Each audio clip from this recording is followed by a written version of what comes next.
Hello students, आज के इस वीडियो में अम्ल, क्षार एवं लवण चैप्टर को कवर करेंगे और ये इम्पोर्टेंट चैप्टर है। आपका चैप्टर 2 है, मोस्ट इम्पोर्टेंट चैप्टर है। इस चैप्टर को मिस मत कीजिए। आपके बोर्ड एग्जाम में इस चैप्टर से 8 नंबर से 10 नंबर तक इस चैप्टर से पूछा जाएगा और ये इम्पोर्टेंट चैप्टर है और हर साल इस चैप्टर से बोर्ड एग्जाम में पूछा जाता है।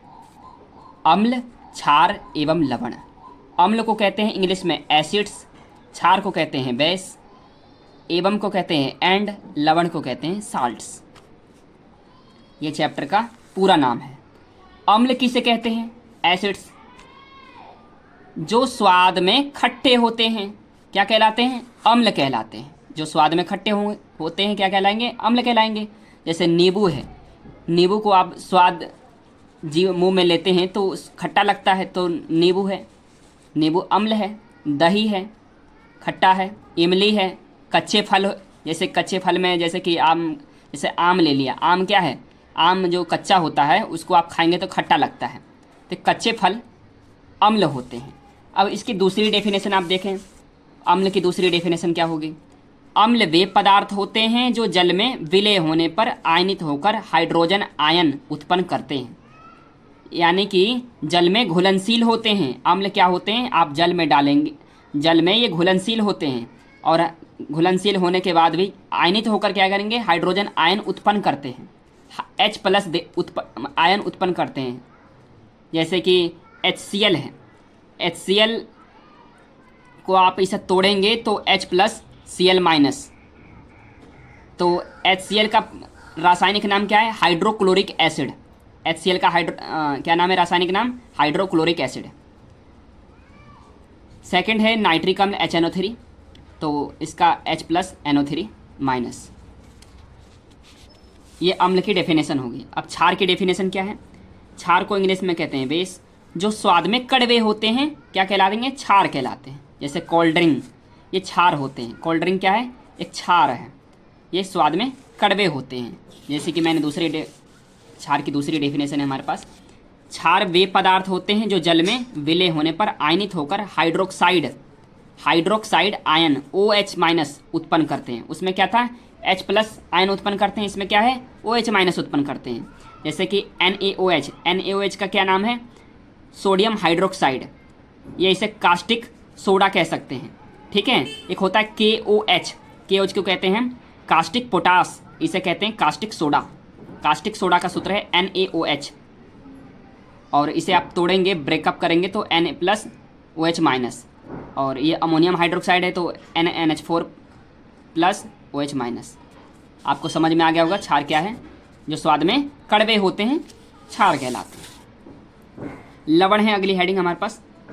लवण, जबकि भोजन का नमकीन स्वाद लवण कहलाता है, लवण होता है। जैसे पानी है, एक प्रकार का ये लवण है, पानी। अब लवण क्या है? दूसरी डेफिनेशन, वे पदार्थ जिनके जलीय विलयन में हाइड्रोजन आयन OH- के अतिरिक्त कोई अन्य ऋण आयन हो लवण कहलाते हैं। आप ऐसे लिख सकते हो, अम्ल या क्षार से मिलकर लवण बनता है। अम्ल और क्षार से क्या मिलकर बनेगा? लवण बनता है। इसमें लिख रखा है कि वे पदार्थ जिनके जलीय विलयन में हाइड्रोजन आयन यानी OH- आयन के अतिरिक्त अन्य ऋण आयन यानी कि H+ आयन देते हैं लवण कहलाते हैं। जैसे कि ZnSO4, zinc sulphate. Zinc sulphate क्या है? इसका उदाहरण है लवण का। तो Zn+, इसमें 2 प्लस लेंगे, दो धनायन लेंगे। इसमें SO4 में भी 2 धनायन लेंगे। इसी प्रकार ये लवण है। ये लवण के एग्जाम्पल है NaCl, CuSO4। ये सोडियम क्लोराइड है, नमक का सूत्र है। NaCl नमक का सूत्र है। CuSO4 यानी कॉपर सल्फेट, KNO3, NH4Cl आदि लवण हैं, लवण के प्रकार हैं। आप लवण की परिभाषा समझ गए और लवण के प्रकार समझिए। लवण के प्रकार, टाइप्स ऑफ साल्ट्स। तो ये 6 प्रकार के मैंने लिख रखा है, 6 प्रकार के होते हैं। और पहला है सामान्य लवण, जिसे नॉर्मल साल्ट्स कहते हैं। नॉर्मल साल्ट्स होते क्या हैं? इसकी क्या परिभाषा होगी?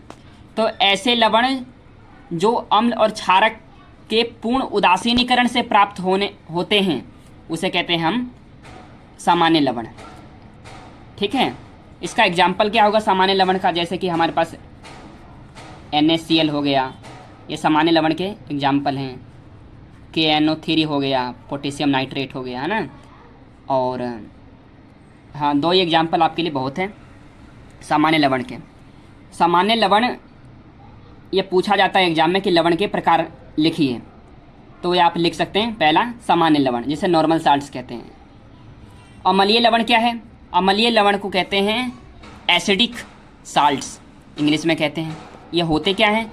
ये लवण किसी अम्ल के कुछ प्रतिस्थापनीय हाइड्रोजन परमाणुओं के किसी धनायन द्वारा विस्थापन से बनते हैं, उसे कहते हैं हम अम्लीय लवण। तो जैसे कि एग्जाम्पल मैंने लिख रहा हूँ, अम्लीय लवण के एग्जाम्पल हैं H2SO4 सल्फ्यूरिक अम्ल कहते हैं, और H2CO3 और Na3PO4। ये क्या होते हैं? अम्लीय लवण होते हैं, ठीक है। और क्षारीय लवण क्या होते हैं? क्षारीय लवण को कहते हैं बेसिक साल्ट्स। तो जब किसी क्षारक के समस्त हाइड्रोक्सिल OH- आयनों का ऋणायनों द्वारा विस्थापन नहीं होता है, तो उसे हम कहते हैं क्षारीय लवण, ठीक है। इसके उदाहरण क्या हैं?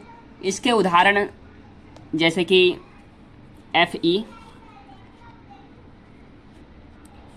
FeOH का थ्राइज, FeOH का ट्वाइज Cl, ये होते हैं क्षारीय लवण। द्युक लवण किसे कहते हैं? आप जानते हैं कि डबल साल्ट्स क्या होता है? डबल साल्ट जो होता है वो फिटकरी का, आपने नाम सुना होगा, फिटकरी का सूत्र आपको याद होगा। नहीं याद है तो आप फिटकरी का मैं सूत्र लिख देता हूँ। ये फिटकरी का सूत्र द्युक लवण है। तो इसे डेफिनेशन इसका क्या होगा? एक ही प्रकार के 2 सामान्य लवण के जलीय विलयन को किसी विशेष अनुपात में मिलाकर क्रिस्टलित करने पर एक नए प्रकार का लवण प्राप्त होता है, उसे हम कहते हैं द्युक लवण। द्युक लवण में कौन होते हैं? फिटकरी होता है, फिटकरी भाग लेता है। तो फिटकरी का सूत्र क्या है? लिख लो, याद कर लो। फिटकरी का सूत्र K2SO4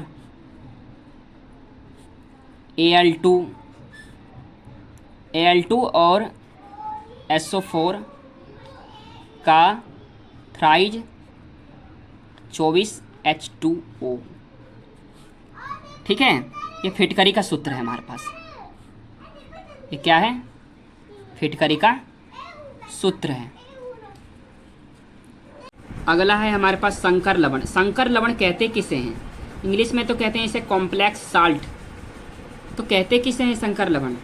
संकर लवण कहा जाता है ऐसे लवण जो जलीय विलयन में संकर आयन देते हैं, उसे हम कह देते हैं संकर लवण, यानी कि कॉम्प्लेक्स साल्ट कहा जाता है।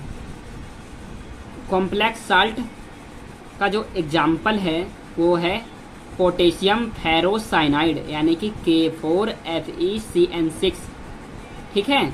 ये संकर लवण का एग्जाम्पल है, उदाहरण है। एक और मैं एग्जाम्पल बता देता हूँ, एक और क्या होता है। एक और है हमारे पास die amine silver first chloride, यानी कि AgNH2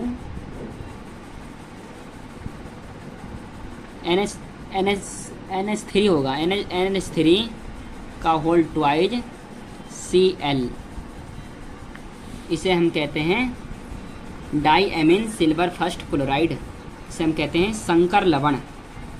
आपको समझ में आ गया होगा, संकर लवण क्या कहा जाता है। मिश्रित लवण क्या है? मिश्रित लवण को कहा जाता है मिक्स साल्ट। मिश्रित लवण है ऐसे लवण जिसमें एक से अधिक प्रकार के धनायन या ऋणायन होते हैं, उसे हम कहते हैं मिश्रित लवण। यानी कि इसका जो एग्जाम्पल है सोडियम पोटेशियम सल्फेट है इसका एग्जाम्पल। तो ये कह रहा है कि एक से अधिक प्रकार के धनायन या ऋणायन होते हैं, यानी कि हम इसे करें सोडियम पोटेशियम सल्फेट को तोड़ेंगे, क्रिया करेंगे तो क्या बनेगा, Na plus K plus SO4 minus. ठीक है, इस तरह होगा ये, इस तरह की इसकी क्रिया होगी मिश्रित लवण की।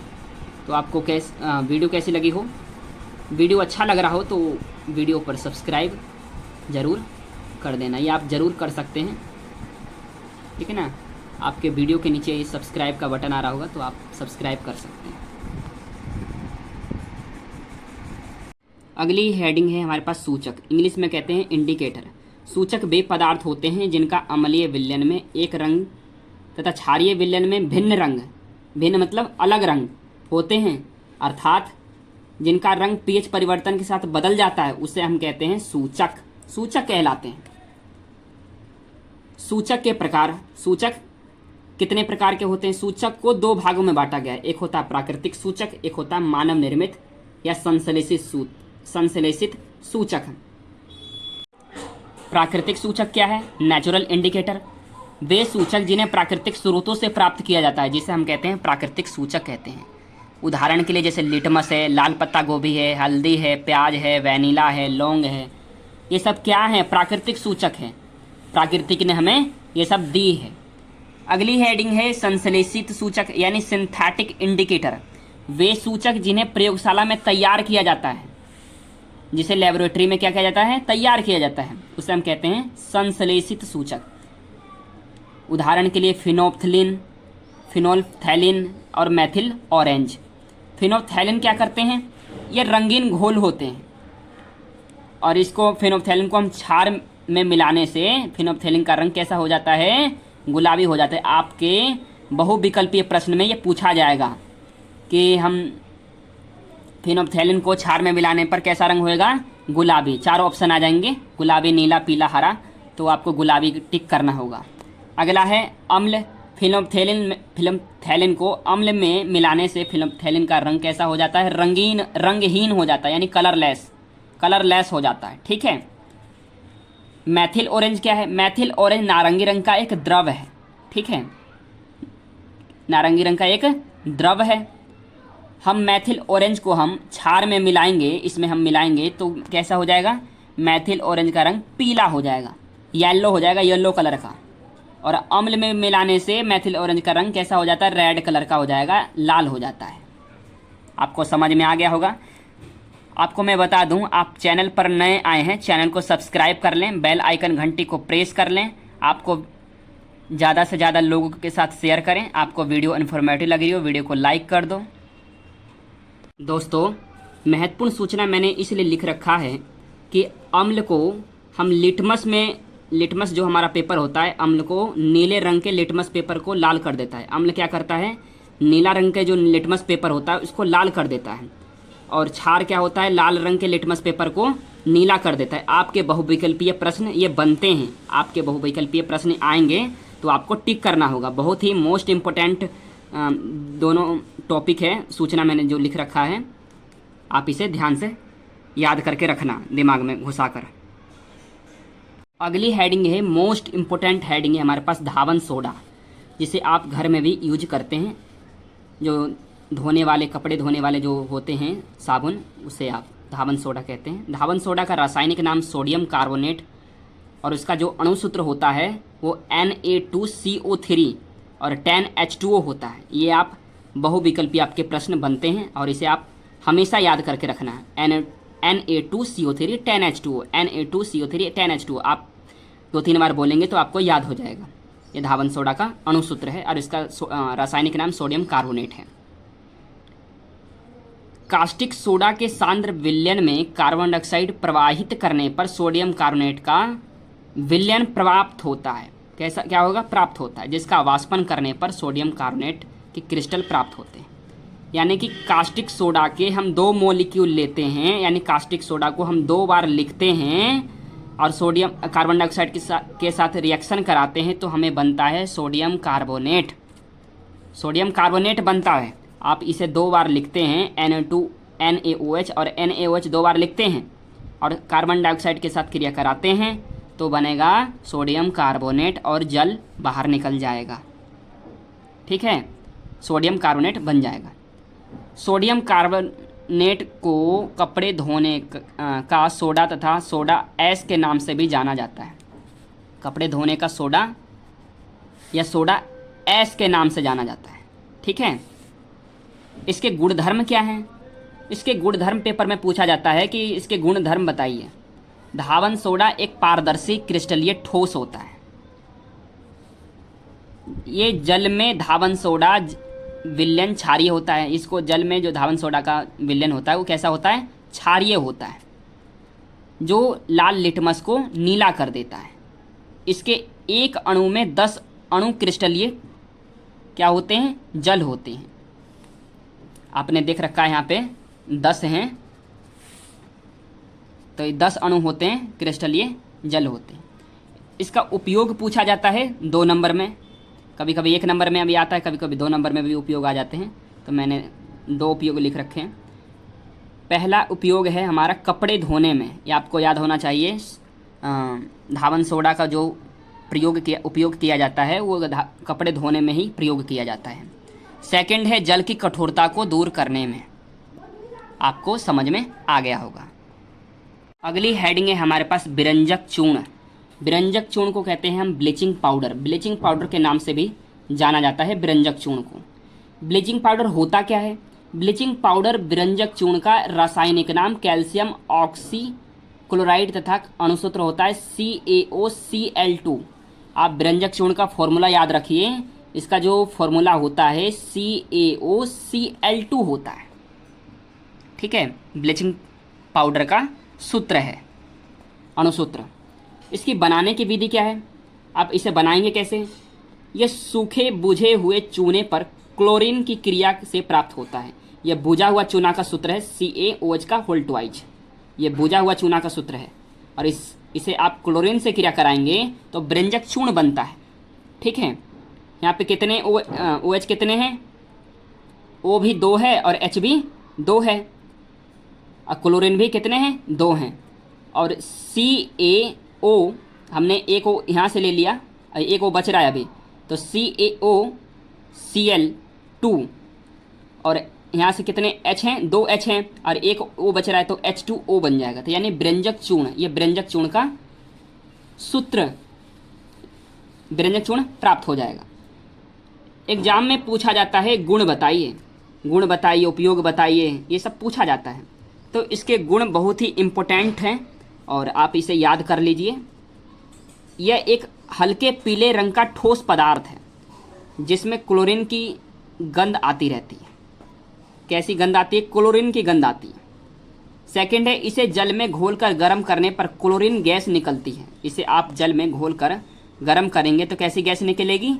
क्लोरीन गैस निकलती है। इसका जलीय विलयन दूधिया होता है। क्लोरीन का जलीय विलयन कैसा होता है? दूधिया होता है। आप ब्लीचिंग पाउडर को जल से क्रिया कराएंगे, यानी CaOCl2 से जल से क्रिया करेंगे, H2O से क्रिया कराएंगे तो बनता है बुझा हुआ चूना। बुझा हुआ चूने से हम क्लोरीन से क्रिया करा रहे तो बन रहा था बिरंजक चूर्ण। और बिरंजक चूर्ण को हम जल से क्रिया कराते हैं, यानी उसमें जल डालते हैं तो बन जाता है बुझा हुआ चूना, यानी CaOH2, CaOH का होल ट्वाइस बन जाता है। अब क्लोरीन गैस बाहर निकल जाता है। थर्ड है हमारे पास, ये तनु अम्लों के साथ क्रिया करके क्लोरीन गैस निकालता है। तनु अम्लों के साथ क्रिया करके कैसा निकलेगा? क्लोरीन गैस निकालता है। जैसे कि बिरंजक चूर्ण का सूत्र है हमारे पास CaOCl2 और H2SO4 है, तनु H2SO4 है और इसकी क्रिया हम करते हैं बिरंजक चूर्ण से तो बनता है CaSO4 और बन जाता है H2O और Cl2 बाहर निकल जाता है। इसी प्रकार प्राप्त क्लोरीन जल से क्रिया करके नवजात ऑक्सीजन निकालती है और रंग युक्त पदार्थ नवजात ऑक्सीजन से क्रिया करके रंगहीन पदार्थ बनाते हैं। यानी H2O की क्रिया हम क्लोरीन से करते हैं तो HCl बनता है। ठीक है, 2HCl और नवजात O एक रहता है, अकेला O रहेगा तो नवजात ऑक्सीजन कहते हैं उसे, अकेला है, नवजात है। रंग युक्त पदार्थ प्लस O रंगहीन पदार्थ होगा। फोर्थ लाइन है हमारे पास, ब्लीचिंग पाउडर एसीटोन। एसीटोन का सूत्र क्या होता है? एसीटोन का सूत्र होता है CH3COCH3, CH3COCH3 लिख देता हूँ, CH3COCH3, ये एसीटोन का सूत्र होता है। अल्कोहल का सूत्र, अल्कोहल के साथ जल की उपस्थिति से क्रिया करके क्लोरोफॉर्म बनता है। ये चौथी लाइन है। उपयोग क्या है इसके? एग्जाम में तो उपयोग पूछे जाते हैं कि उपयोग बताइए, गुणधर्म बताइए और इसके बनाने की विधियां बताइए, 5 नंबर में पूछा जाता है। तो आपको याद करना पड़ेगा, इतना आप लिखेंगे तो आपको पूरे 5 मार्क्स मिलते हैं। तो इसका उपयोग याद कर लीजिए। पहला उपयोग है ऊन को सिकुड़ने से बचाने के लिए। जब ऊन सिकुड़ जाता है उसको बचाने के लिए हम विरंजक चूर्ण यानी ब्लीचिंग पाउडर का उपयोग किया जाता है। सेकंड है ऑक्सीकारक के रूप में। थर्ड है क्लोरोफॉर्म बनाने में। फोर्थ है चीनी को सफ़ेद करने में। फिफ्थ है पेयजल की जीवाणु रहित करने में। और सिक्स्थ है सूत, लकड़ी की लुगदी आदि का रंग उड़ाने में विरंजक के रूप में उपयोग किया जाता है। किसका? विरंजक का। आप समझ गए होंगे ये इसका उपयोग था। आप इतना लिखेंगे तो आपको पूरे 5 मार्क्स यानी 5 मार्क्स 5 नंबर मिलते हैं आपके बोर्ड एग्जाम में। अगली हेडिंग है प्लास्टर ऑफ पेरिस, जिसे POP के नाम से जाना जाता है। Plaster of Paris most important heading है। आपके इस हेडिंग से 5 नंबर का क्वेश्चन बनता है। प्लास्टर ऑफ पेरिस एग्जाम में हर साल पूछा जाता है POP। तो जिप्सम को 120 डिग्री से 130 डिग्री सेल्सियस पर गर्म करने पर प्लास्टर ऑफ पेरिस बनता है। बनाने की विधि क्या है? जिप्सम का सूत्र लेंगे, जिप्सम आप लेंगे, इसको 2 मॉलिक्यूल लेकर 120 से 130 डिग्री सेल्सियस पर इसे आप गर्म करेंगे तो प्लास्टर ऑफ पेरिस बन जाता है। यानी CaSO4 का होल ट्वाइज और H2O और 3H2O बाहर निकल जाता है। ये प्लास्टर ऑफ पेरिस का सूत्र है। ठीक है, आपको ऐसे समझ में नहीं आ रहा होगा कि बनाने की विधि जो है कि कैसे कैसे हो गया, ये कैसे रिएक्शन बन गया। तो मैं आपको फिर दोबारा बता रहा हूँ। ये 2 मॉलिक्यूल है ना, तो इसको 2 बार आप लिख लीजिए, 2 बार इसे आप लिख लीजिए। जैसे मैंने लिख लिया 2 बार, CaSO4 2H2O, CaSO4 2H2O, 2 बार मैंने लिख लिया ना। अब आप इसे 120 डिग्री सेल्सियस से 130 डिग्री सेल्सियस टेम्परेचर पर आप इसे गर्म कीजिए। आप इसे गर्म करेंगे तो CaSO4, तो CaSO4 कितने बार है? 1 बार, आइए 2 बार। तो CaSO4 का होल ट्वाइज मैंने 2 बार कर दिया। ठीक है, यहाँ पे 2H2O है, यहाँ भी 2H2O है। तो यानी कितने हैं? 2 दूनी 4, 4 हाइड्रोजन है, 2 दूनी 4, 4 4 8 हाइड्रोजन हो गए। 8 हाइड्रोजन है, 2 ऑक्सीजन है। तो 1 ऑक्सीजन तो हमारे पास ये हो गया, सॉरी 2 दूनी 4, 4 हाइड्रोजन है और 4 हाइड्रोजन इसमें भी है, इसमें भी 2 ऑक्सीजन है और इसमें भी 2 ऑक्सीजन है। तो इसमें 3 ऑक्सीजन यहाँ पे हो गया और 1 ऑक्सीजन यहाँ हो गया, 4 ऑक्सीजन हो गए। और हाइड्रोजन कितने हैं? 8 हाइड्रोजन है। तो 2 हाइड्रोजन यहाँ हो गया, 3 दूनी 6, 6 हाइड्रोजन यहाँ हो गए। तो 6 2 कितने होते हैं? 8 होते हैं। ये पूरा बैलेंसी संतुलित हो गया, इसको संतुलित समीकरण हो गया। ठीक है ना, आपको समझ में आ गया होगा। कुछ भी डाउट होगा तो आप कमेंट सेक्शन में ज़रूर पूछ सकते हैं, कैसे हुआ, क्या हुआ। ठीक है, इससे आसान और कोई नहीं बताएगा कि इससे और कैसे होगा। गुणधर्म क्या है इसके? प्लास्टर ऑफ पेरिस सफ़ेद रंग का चूर्ण है एक तरफ से, जैसे पाउडर होता है वो उस तरह से है प्लास्टर ऑफ पेरिस, जो तेज गर्म करने पर निर्जल CaSO4 कैल्शियम सल्फेट में बदल जाता है। यानी कि CaSO4 का होल ट्वाइज H2O को तेज गर्म करेंगे तो कैल्शियम सल्फेट में बदल जाता है। ठीक है। सेकंड है, प्लास्टर ऑफ पेरिस की जल से क्रिया कराने पर ऊष्मा उत्पन्न होती है और ये शीघ्रता से जिप्सम में बदलकर जम जाता है। क्रिया को प्लास्टर ऑफ पेरिस का जमना कहते हैं। यानी कि आप जिप्सम का सूत्र लेकर क्रिया करेंगे, 3 मॉलिक्यूल लेकर पानी से क्रिया करेंगे तो क्या बनता है? जिप्सम बनता है।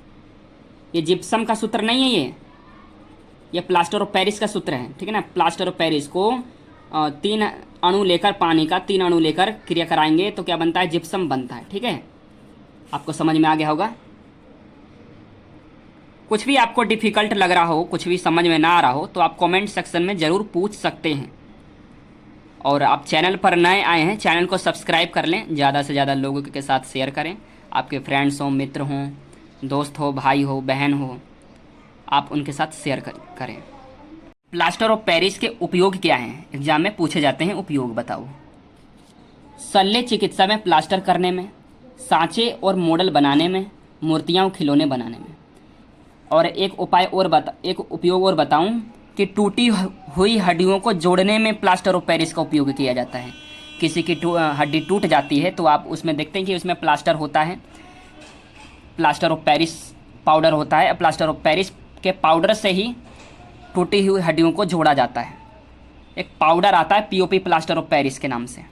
ठीक है, तो आपको वीडियो इन्फॉर्मेटिव लगे, वीडियो को लाइक कर दो, चैनल पर नया, चैनल को सब्सक्राइब कर लो। अगली हेडिंग है हमारे पास, मोस्ट इंपॉर्टेंट हेडिंग है बेकिंग पाउडर। बेकिंग पाउडर कहते हैं, जैसे हम कहते हैं खाने का सोडा, खाने के सोडा के नाम से जाना जाता है बेकिंग पाउडर को। बेकिंग पाउडर का रासायनिक नाम सोडियम बाइकार्बोनेट और इसका अणुसूत्र होता है NaHCO3। ये इसका अणुसूत्र होता है। मोस्ट इंपॉर्टेंट अणुसूत्र है, आपके बहुविकल्पीय प्रश्न में ये बनते हैं कि खाने के सोडा का रासायनिक सूत्र बताइए। 4 ऑप्शन दे देगा कि खाने के सोडा का रासायनिक सूत्र बताइए या बेकिंग पाउडर का रासायनिक सूत्र बताइए। अगला है बनाने की विधि, बनाएंगे कैसे। ये सोडियम हाइड्रोक्साइड के सांद्र विलयन में अधिक मात्रा में कार्बन डाइऑक्साइड गैस यानी CO2 प्रवाहित करने पर प्राप्त होता है। यानी कि कास्टिक सोडा जो है, इसके 2 मॉलिक्यूल लेकर कार्बन डाइऑक्साइड की क्रिया हम कराते हैं तो बनता है Na2CO3 और H2O बाहर निकल जाता है, सोडियम कार्बोनेट बनता है। और Na2CO3 की क्रिया करते हैं जल से और कार्बन डाइऑक्साइड से तो बनता है सोडियम बाइकार्बोनेट, यानी कि NaHCO3 बनता है, सोडियम बाइकार्बोनेट बनता है, खाने का सोडे का सूत्र बनता है। इसे बेकिंग सोडा भी कहते हैं। इसका गुण क्या है, गुण तो 100% आपके बोर्ड एग्जाम में पूछे जाते हैं। ये सफ़ेद क्रिस्टली जल में अल्प विलेय पदार्थ है। इसका जलीय विलयन अम्लीय होता है।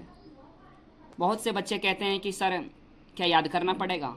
हाँ बिल्कुल, आपको थोड़ा बहुत तो याद करना ही पड़ेगा। जब आप ये जो लैंग्वेज लिखेंगे तो आपको पूरे मार्क्स मिलेंगे, न तो ऐसे बना कर लिखेंगे तो कम मार्क्स मिलते हैं। तो आप थोड़ा बहुत तो आपको याद करना पड़ेगा। और आपको मैं बता दूँ, ज़्यादा से ज़्यादा लोग इसे समझने का प्रयास करेंगे। समझोगे तो आप भूलोगे नहीं, और नहीं समझोगे तो आप भूल जाओगे। तो इसे समझिए। इसका जलीय विलयन कैसा होता है, अम्लीय होता है। इसको गर्म करने पर ये सोडियम कार्बोनेट यानी धावन सोडा में टूट जाता है और कार्बन डाइऑक्साइड CO2 गैस निकलती है। 4th है, ये तनु अम्लों के साथ क्रिया करने लवण जल तथा कार्बन डाइऑक्साइड गैस निकलती है। यानी सोडियम बाइकार्बोनेट की क्रिया हम HCl से करते हैं, हाइड्रोक्लोरिक एसिड से करते हैं तो NaCl बनता है, NaCl और H हाइड्रोजन कितने हैं, 2 हैं तो 1 2 तो H2O बनेगा और CO2 बाहर निकल जाएगा। ठीक है, अब और सोडियम बाइकार्बोनेट को हम H2SO4 यानी सल्फ्यूरिक अम्ल के साथ क्रिया कराते हैं तो बनता है सोडियम सल्फेट और H2O और कार्बन डाइऑक्साइड बाहर निकल जाता है। तो आपको समझ में आ गया होगा। देखो बच्चों, मैं जितने भी बता रहा हूँ आप इसे याद मत करो, इसे समझने का प्रयास करो। समझो और बार बार कॉपी में लिख लिख कर देखोगे तो आप एग्ज़ाम तक आप भूलोगे नहीं। एग्ज़ाम में क्या करते हो, आप लिखते हो ना, तो इसलिए आप लिख लिख कर ज़रूर देखें। यही है मेरे पास कि आप भूलो ना। मेरा यही मतलब है कि आप भूलो ना। जो भी पढ़ाया जाए, कोई भी पढ़ाए तो आपको भूलना नहीं चाहिए। आप एग्ज़ाम तक रिवाइज करते रहिए। अगली हेडिंग है हमारे पास पीएच पैमाना। इसे पीएच स्केल कहते हैं। आप इसे विस्तार से समझने का प्रयास कीजिए। ये मोस्ट इम्पोर्टेंट टॉपिक है पीएच स्केल। पीएच का क्या मतलब है? पीएच का मतलब है किसी विलयन में उपस्थित हाइड्रोजन आयन की सांद्रता ज्ञात करने के लिए विल्सन ने, एक विल्सन वैज्ञानिक थे, विल्सन वैज्ञानिक थे, नाम उनका था, क्या था? विल्सन, विल्सन नाम था। विल्सन वैज्ञानिक ने 1909 में एक स्केल विकसित किया जिसे हम कहते हैं पीएच स्केल कहते हैं। क्या कहेंगे? पीएच स्केल कहा जाता है। पी का मतलब क्या है? बहुत से बच्चे कहेंगे कि सर पी का क्या मतलब है? पी का मतलब है पुशांश। क्या मतलब है? पुशांश कहते हैं, पुशांश कहेंगे, ठीक है। इंग्लिश में भी लिख देता हूं, POTENZ, पुशांश कहा जाता है, ठीक है। जो एक जर्मन शब्द है, इसका मतलब यह है शक्ति से है, पावर से, शक्ति से। पी का मतलब शक्ति से, पावर से है। पीएच स्केल का मान जो होता है वो 0 होता है और अधिक अम्लीय से 14 तक होता है और अधिक क्षारीय तक होता है, ठीक है ना। और बात करें कि पीएच स्केल पर विल्सन ने हाइड्रोजन आयन सांद्रण को 10 की ऋणात्मक घात के रूप में व्यक्त किया जाता है। इसको 10 की घात में व्यक्त किया जाता है और इस ऋणात्मक घात का चिन्ह बदलने पर प्राप्त संख्या विल्सन का पीएच बताती है। पीएच ये बताती है कि किसी विलयन का पीएच मान 10 के ऋणात्मक घातों का वह संख्या है जो उस विलयन का हाइड्रोजन आयन सांद्रण प्रकट करती है। आपको समझ में आ गया होगा। पीएच पैमाना, पीएच पैमाना क्या है? पीएच स्केल, पीएच पैमाना अम्ल एवं क्षारकों के जलीय विलयन में हाइड्रोजन आयनों की सांद्रण मापने का प्रयुक्त होता है। पीएच स्केल, पीएच स्केल ये होता है कि उदासीन अम्लीय क्षारीय विलयनों के पीएच मान का परास है। ये 0 से लेकर 14 तक होता है, 0 से लेकर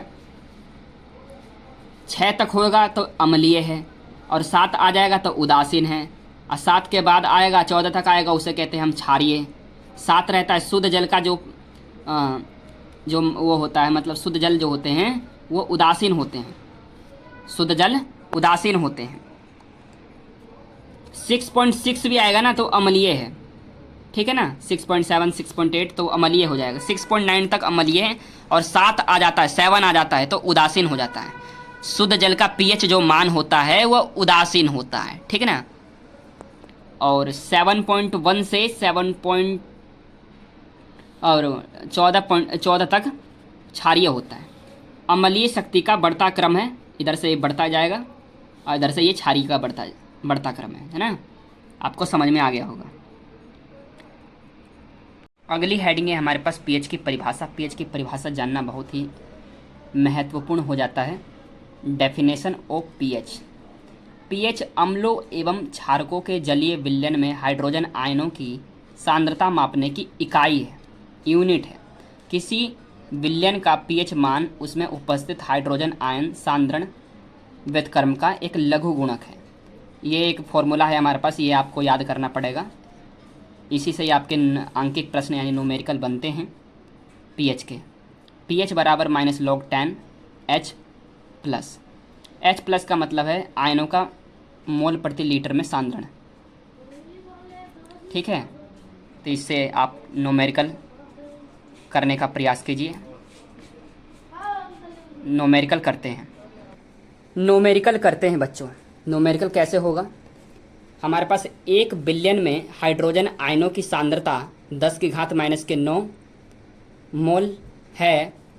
इस विलयन का पीएच मान परिकलित कीजिए तथा बताइए कि विलयन अम्लीय है या क्षारीय है। ये आपके एग्जाम में पूछे जाते हैं। इसी तरह का क्वेश्चन पूछा जाएगा आपके एग्जाम में, आपके बोर्ड एग्जाम में। तो आप इसे कैसे करेंगे? तो यहाँ पे लिखेंगे आप हल लिखेंगे। हल लिखकर आप क्या करेंगे? मैंने जो आपको बताया था कि पीएच मान का जो सूत्र है उसे आप याद कर लीजिए। आपने याद कर लिया होगा।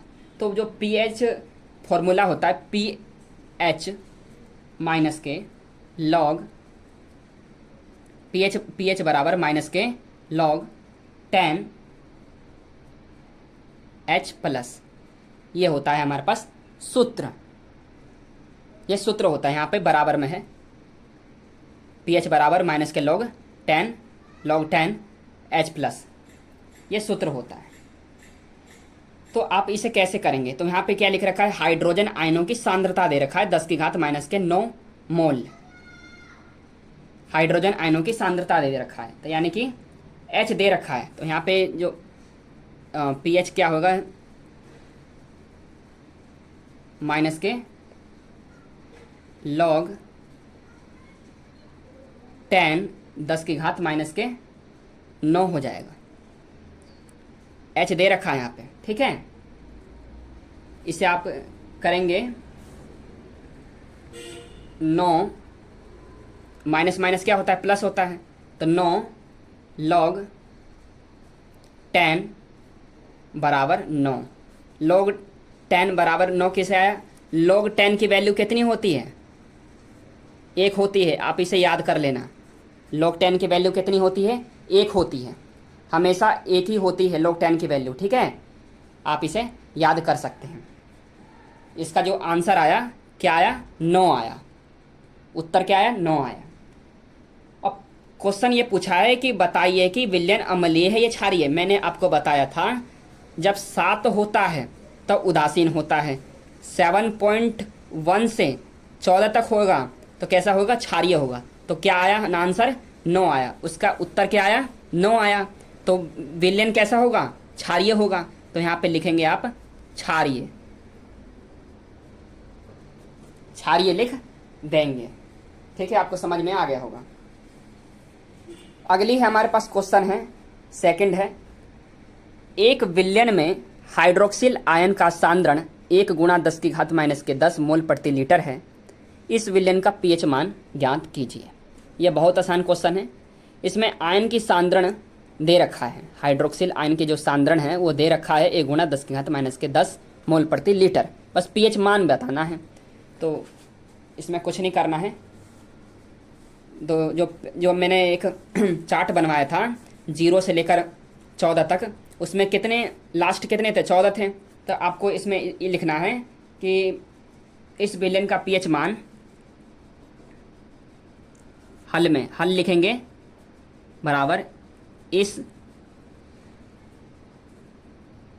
विलयन का pH मान, pH मान कितना है, 14 माइनस 10 है, 1 × 10⁻⁻10 है। तो यानी कि 10 की मल्टीप्लाई हम एक में करेंगे तो 10 ही आएगा, तो यहाँ पे 10 होगा, ठीक है, मोल प्रति लीटर। तो इसका जो उत्तर होगा वो कितना होगा, 4 होगा, 4 होगा ना, उत्तर 4 होगा इसका। ये कैसा होगा, अम्लीय होगा, 4 है, अम्लीय होगा।